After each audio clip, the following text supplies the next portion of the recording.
CHALL, your Doncaster Rovers fan channel, and yes, another friendly has come and gone. Derby County 0, Donny Rovers 0. I'd take a draw against a championship team any day of the week. Yes, so this friendly was taken at the place at the training camp of Derby County in Derby. And basically this was just a normal pre-season friendly. Now, I'm not too sure if Derby are coming to the Keep Mo, and that's going to be the reverse. Because I know we were playing two championship sides and one of them twice. So, we don't know if Derby's, being played twice or something like that. Obviously, we know that the cup tie with Blackburn Rovers is now August 29th confirmed. Because, of course, September 5th is the weekend, or beginning of the weekend of the international date. So obviously our season will start on the 29th of August against Blackburn Rovers in the EFL Cup, so hopefully I can find the match somewhere. But for this game in particular, I thought this game, to be fair, was quite evenly matched. And to be fair, against Philip Koku's Derby, who missed out on the playoffs last season, I'll flame and take it. I'd take it against that Derby team, and bearing in mind the first 45 minutes at least they were playing with Wayne Rooney in the side, so we were playing against Wayne Rooney. What could be better than that? But the fact that we held on for 90 minutes, even though we didn't score, which was, a shame, but we did not concede, that is brilliant. That is what I could have wished for, or half what I could have wished for. The other wish would be at least one goal, but we can't have everything in the world. But today was also important because it was the first start for our brand new goalkeeper, Joseph Bursic, on loan from Stoke City. Great guy, and welcome to the club. Kept a clean sheet. What great way to start with the club. And this has been a very interesting game. So I'm going to go off the text on Twitter. I'll probably go watch the highlights when they're released on social media tonight, and see how close they were, and hopefully if we do like a transfer report video tomorrow, then I'll be able to go into more detail about some of them highlights and go into more detail about some of the chances that we could have taken. And let's have a look at the match text then for Derby versus Doncaster. So from the kickoff then, our first half lineup was Bursic in goal, Halliday, Wright, Anderson and Amos. So I think Reece James wasn't exactly 100% back for the first half at least. Whiteman, Trialist 1, which seems like Trialist 1 is a CDM, which is very interesting. It seems like the Trialist 1 is going to be a centre mid or a centre defensive midfielder. And then obviously he's paired up with Whiteman. Trialist 2, Lakilo and Coppinger, which I'm guessing is in a 4-2-3-1. So Lakilo is one winger, Trialist 2 is the other one, Coppinger is Cam, and Okunabiri up front. Seems like that's how we're lining up. So Trialist 2 will be the winger with the mid-20s, winger with the EFL experience. No idea who it is, but hopefully we can get some close eyes to see who it is. And of course Trialist 1 will be the partner for Whiteman, which is the CDM position. So maybe that's the European guy. I mean, I've heard some rumblings of Wato Kuale. So, I mean, I've looked at him, I've done some research on him, and his disciplinary record sounds very negative, and I don't think he'll be a positive asset to the club, so I really don't want it to be that. Could be the Premier League youngster as well, it could be the youngster, but we don't know for sure. But we know that Charles 1 will probably be the CDM centre midfielder pairing up with Ben Whiteman. So that's how we lined up for the first half against Derby. In the 15th minute, Lakilo was given space just outside the box, but pulls his shot just wide of the post. Lakilo, inside the first 15 minutes, already getting in on goal. Positive signs. 24th minute, good block by Joe Wright to deny Max Bird. Now, he's highly rated, so I think he was one of the ones going into this that we should have kept our eyes on. Forsyth hits the post from the resulting corner as well afterwards, so very good spell of play for Derby there. And then the 41st minute, good effort from Ben Whiteman firing just over the bar. So at half time, all square at the break. Lakilo and Whiteman and obviously Forsyth for Derby with the chances, but still 0-0. So that was very interesting. Interesting sounding first half. It sounds like it was not a lot of chances, but it sounded like a very end-to-end game in that first half especially. Lakilo and Whiteman with their shots. I mean, we'll have to see how close they were to going in, but we'll have a closer look and probably give you a more detailed outlook in the next video. But from the sounds of it, very end-to-end first half, and it sounded like we pulled some good stuff there.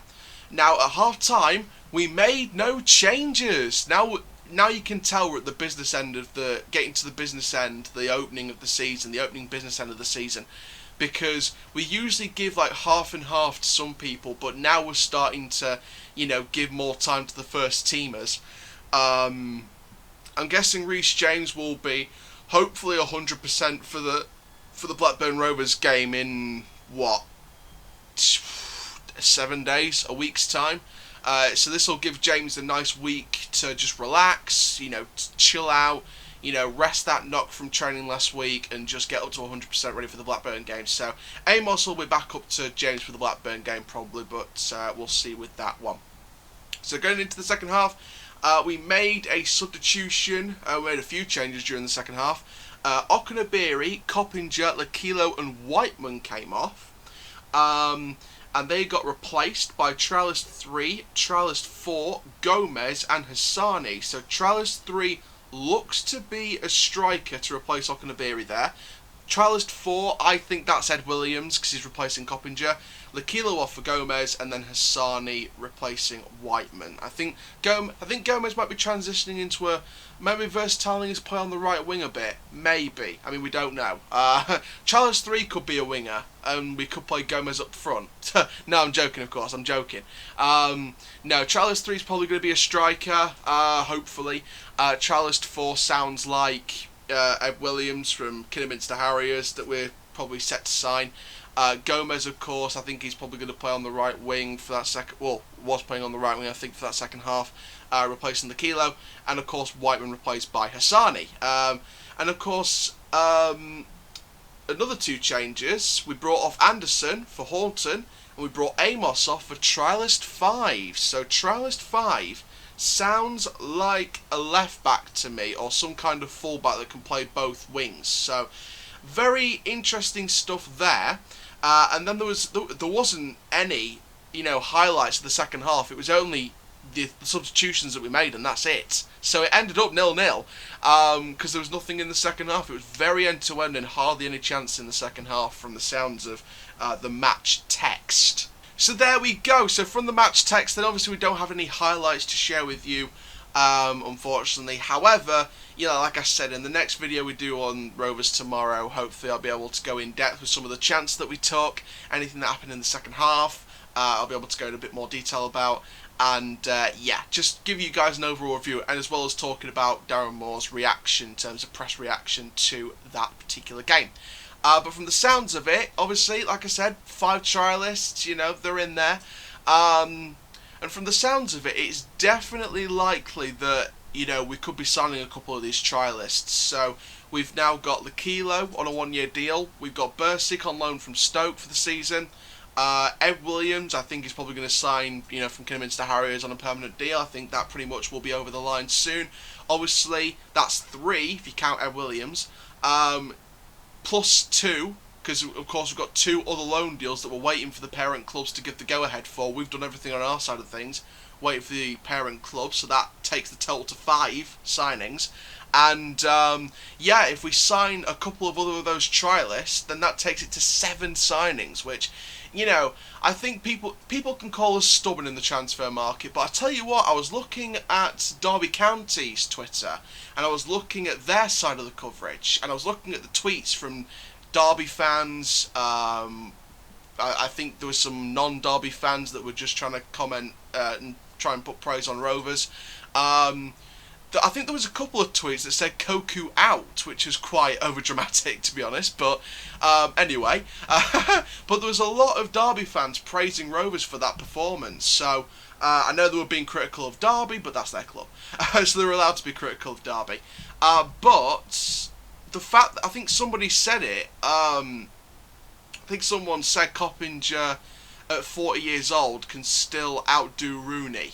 I think that was literally one of the tweets that I saw on social media. So, that was very interesting to see, and the fact that Coppinger can still outdo Wayne Rooney. And I think one person said it at the start on social media that Coppinger's going to be having Rooney in his pocket or something, or someone's going to have Rooney in his back pocket. And from the sounds of it, to be fair, Rooney didn't do too badly, but it sounded like, Rooney in that side pocket.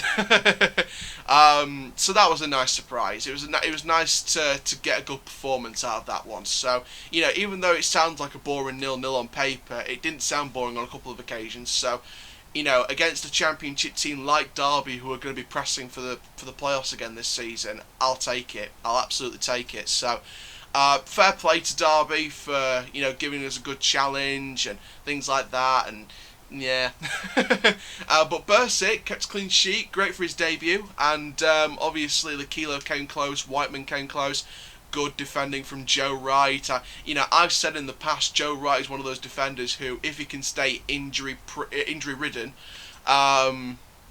non-injury ridden, shall we say, then he could be one of the best young centre backs in the league this season. I think he could definitely be a surprise package this season. So, I think Joe Wright, if he can stay away from injuries and getting hurt and things like that, I think that he will be a decent defender for us. He was decent with Anderson. We were the joint best defence in the league at one point this past season. So, we've got a good back four, and I think Amos will be a good future prospect for James's position when James doesn't play. So I think that we've got some decent talent, we've got brilliant youth on the horizon. And in fact, somebody commented actually on one of my videos and said, we need to invest in youth. That needs to be one of the formulas. We need to look at Norwich City and how they do it. And to be fair, I kind of agree with him. I kind of like how Norwich City are investing in their youth academy and, trying to boost the future prospects while bringing in budget transfers for good players like Buendia, Timu Puki. Yes, it's Norwich City and they've got a ton of money in there, compared to us, but it's that youth formula, and I think that's what Darren Moore's doing. I think Darren Moore's really putting their faith in youth, and the club's putting their faith in youth. And we're not really spending much on actual players. One, because there's no other options, because it's the financial crisis of COVID, which I don't blame the club for. And two, that's the kind of transfer strategy we go for, and it worked last season. We brought people in on 6-month loan deals, 1-year loan deals, only a couple of permanent transfers. All but one were free. Magic Gomez was the only undisclosed fee, and I think that must have been like, £200,000 or something like that. So not a lot of money, but we still got the quality out of them, and people can call us a budget, champion winner, but that's how we roll, and we seem to be succeeding in that. So I put my faith in the board, I put my faith in the manager until I see different. So I completely trust in the process 100%, and I can't wait for this season to come ahead. So we've got Blackburn on August 29th. I've got no idea what's happening with the rest of the preseason friendlies because the season starts on August 29th. Even though we do have the Man United under 21s, under 23s, whatever fixture on September 1st. Hopefully, fingers crossed, we'll be able to see that. And very exciting stuff there. So thank you very much, guys, for watching my analysis of Derby 0, Doncaster 0. Very good fixture. I think it's the first time we've played Derby for a while, for a good few years. So, very good return for Derby. Hopefully, if we get through the EFL Cup, I want to face Arsenal at one point. AFTV, shout out to you guys. And for now, guys, I'm the CHALL. Please like, comment, subscribe. And for now, goodbye.